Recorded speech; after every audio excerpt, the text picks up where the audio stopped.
Hey YouTube, Kevboy Productions here, and welcome back to The Letter. Now, with no further ado, we're gonna get back into this because we have no time for talking. We have to finish this game. I don't want to stall for time. Also, the animation might come out probably next Sunday. I don't know. It's gonna take me some time. There's gonna be a full-on, fight animation, so I need to make it good, and then I have to tweak it and stuff. So, all right, back to what we were actually doing. Nothing.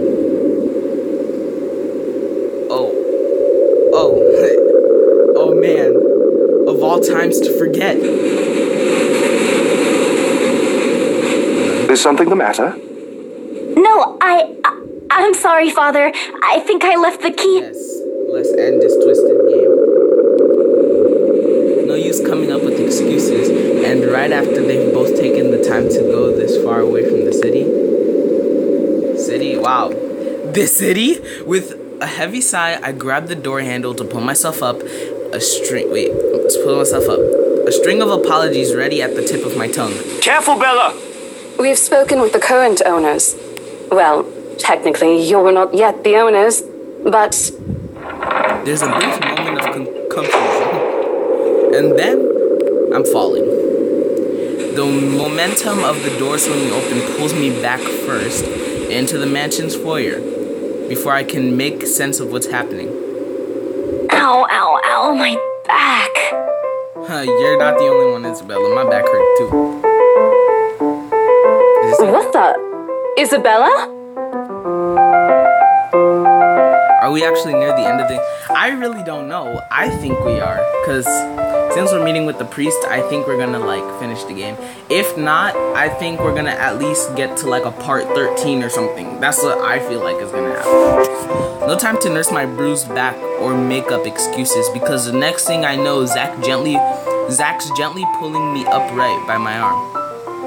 Rose looks down at me with a mixture of apprehension and something I couldn't quite place. I'd say it's a relief, but... sheesh. Good going, Isabella, right after you volunteered to work on the papers? And standing behind her? Ma'am Hannah! Mr. Wright! Oh, Isabel. We always meet in the most interesting circumstances. Yeah, I still don't trust you. A complete understatement, darling. What are they doing in my house? Okay, we're gonna have problems. Abruptly, he waves his hand at Zach and Father Norman. My bad, I have to fix that. And Father Norman, like their presence is a slight against his own. I thought you said you wanted to do paperwork duty.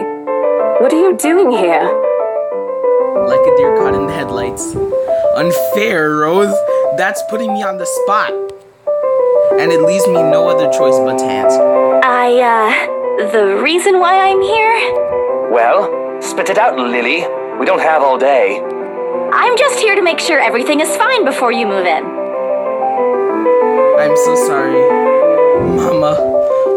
Wait, what? I'm so sorry, Mama. You said I'll go to heck if I lie.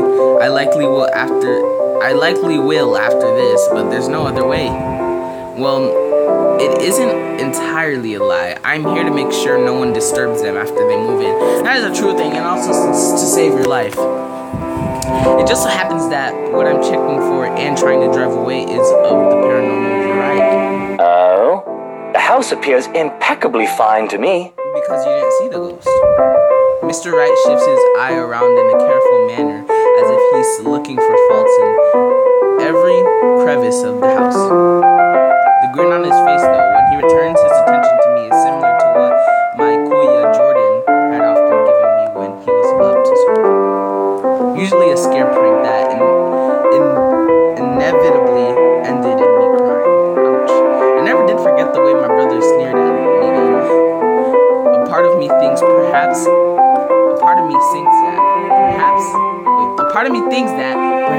if I hadn't been the object of his mischief in the childhood, I would have grown a little braver. Come on, little Lily. Lying doesn't do that cute little face any justice. I'm a very patient man. Now, Why are you really here? What are you gonna do, like cut my eye out?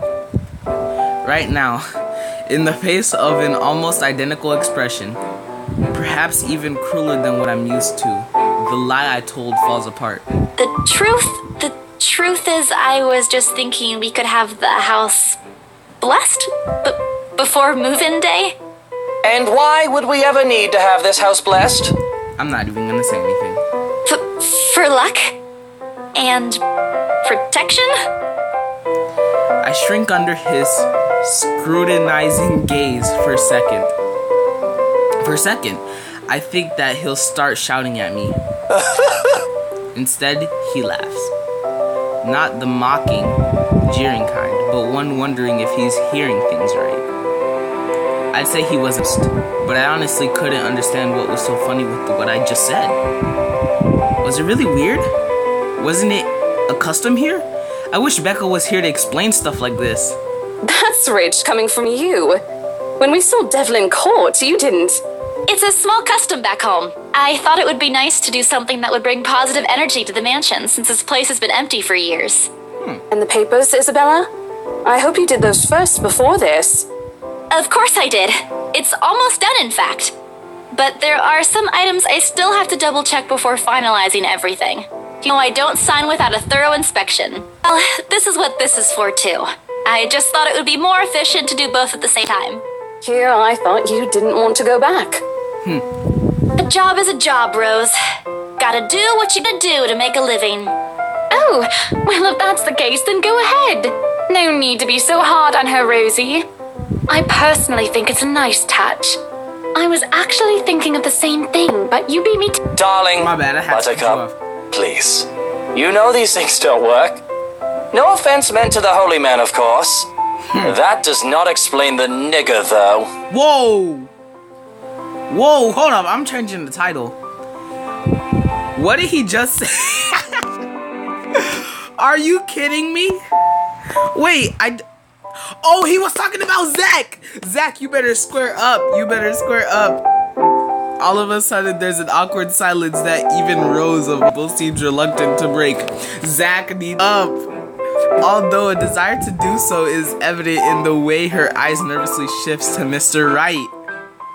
Meanwhile, Zach's grip on my arm suddenly tightens. He doesn't say anything further. I know, bruh. Oh my god. Yo, anything further, but there's a conflicted look on him when I glance up.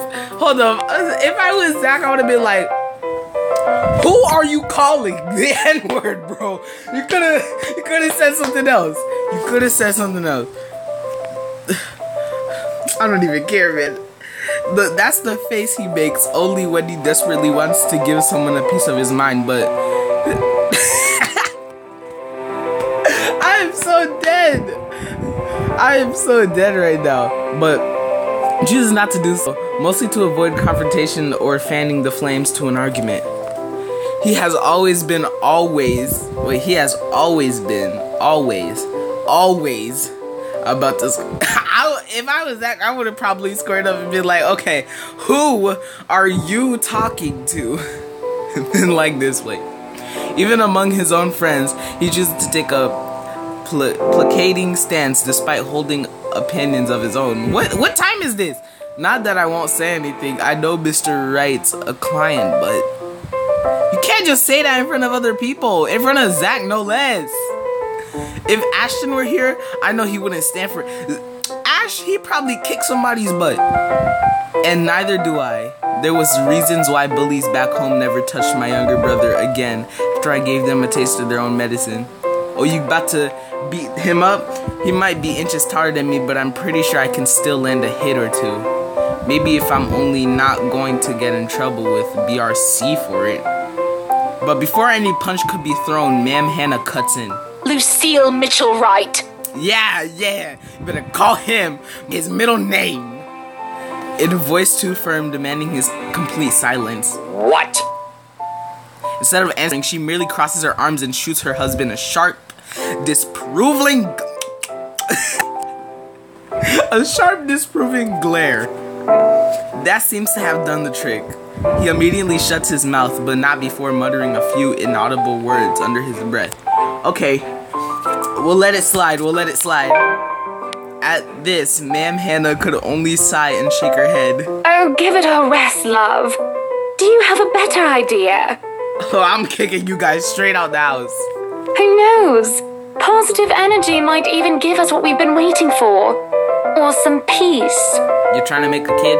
Let them do their job. What have we been waiting for? I don't think I was ever informed of. Nothing you should worry about right now. Anyway, we've still got a few things we need to discuss with Rosie here. Over lunch? I hope you don't mind, Isabel. We'd love to take you with us, but... Oh, no. Go ahead, ma'am. This'll take time. That's why... I'm kind of mad at that, but... Actually, no, that's not what we're here for. We need to be clarified or whatever that thing is. At least she won't have to stay in a haunted property. She's getting the better end of this deal, if anyone's going to ask me. Oh, wonderful. I hope the next time the three of us meet, it'll be over a closed deal, Maybe not even that. Of course, ma'am. Please look forward to it. Rose hurriedly hands me the keys to the house before leaving, mouthing reminders to secure the place in a harmless threats for throwing her under the bus. I return it with a reassuring smile of my own, even if she's the one who often forgets. Sheesh. And just like that, gone, just as quickly as they appeared, fleeting from one scene to the next and leaving me wondering if this is simply what's typical for the rich and famous. If so, I'd rather stay with my rundown apartment or our little shack back home. There's still joy in the smallest things, after all. With a house this big, it's not surprising when the ceremony takes a few hours to finish. The sun's already high by the time we've gone through the last room. The blonde Super Saiyan downgraded looking boy ain't off the hook. Ooh! You have beef with him. I'm letting it slide. I'm not gonna care about it no more. But still, that was messed up. With a house this, he could have said black dude. He could have said something else. Instead, he had to say the N-word.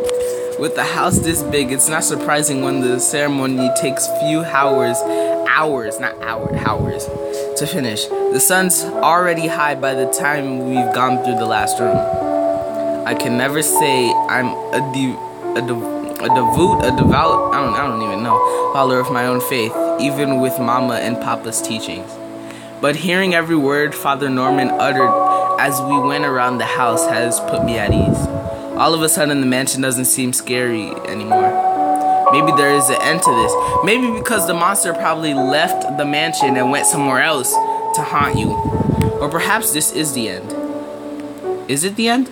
Father Norman bids us goodbye upon exiting the mansion's ground. He has business in the village nearby. He says a minute's gesture to reach out to the number of their parish every once in a while. It reminds me of a distant memory of helping hands and a few kind smiles that helped my family pull through when times were tough. But before he leaves... Isabella, a word before I go. Zachary hasn't been really forthcoming with your situation, and it is something I understand it wasn't his to share. But whatever burdens you, know that it's not a permanent fixture in your life. Besides, you have people to bear it with. I bag back the harsh retorts before they come out, masking it with a smile as we wave the good priest off. I bet you Zach is gonna be mad. His words, though meant to comfort, he has only left a bitter taste in my mouth. And if they don't believe you, what am I to do? A hand lands briefly on my shoulders, taking me out of my thoughts before they take a sullen turn. But my smile doesn't quite reach my ears when I turn to him. Say, do you want to go somewhere? Right now? Where to? Anywhere in the city. I'll leave it up to you. Hang out with Zach, maybe some other time. What if this...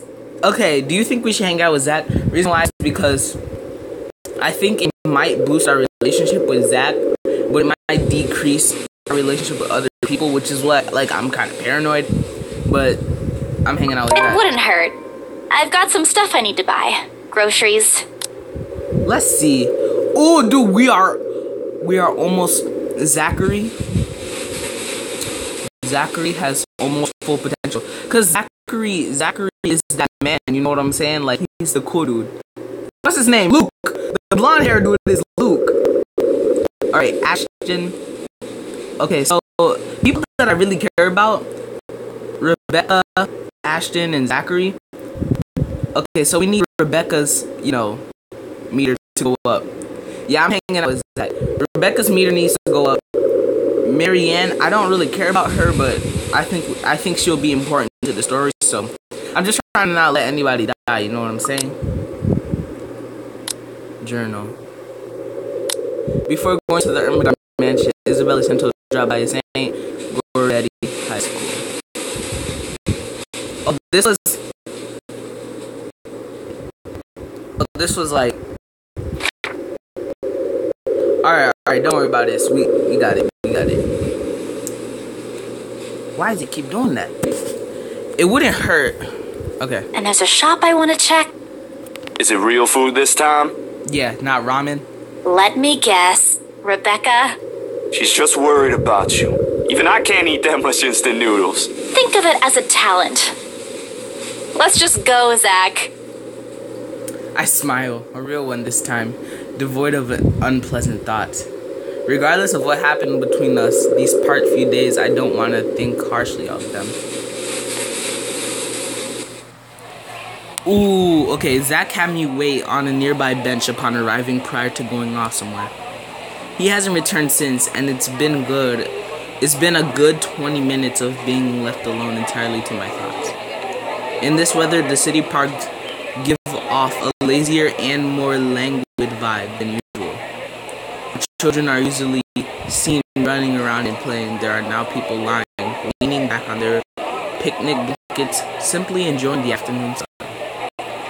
The smell of food drifts from nearby carts, and if the wind blows in the right direction, one would catch the whiff of freshly trimmed grapes.